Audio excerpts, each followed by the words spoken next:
A factor is a number that can be multiplied to create a particular answer. So I look at 27 and think about which numbers I can use and put together to multiply together to make 27.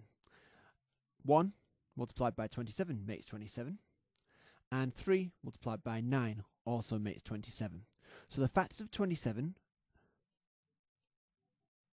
are 1, 3, 9, and 27. Some numbers have got lots more factors. 36 you can make by making...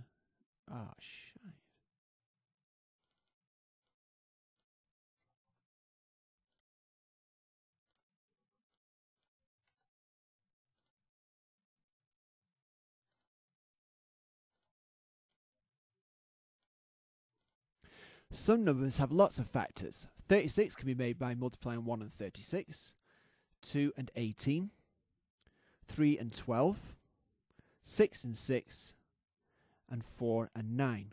So 36 has got all of these factors. 1, 2, 3, 4, 6, 9, and 18, and 36. And remember, we only need to write down 6 once, because 6 works as a square number. You multiply it by itself to make 36.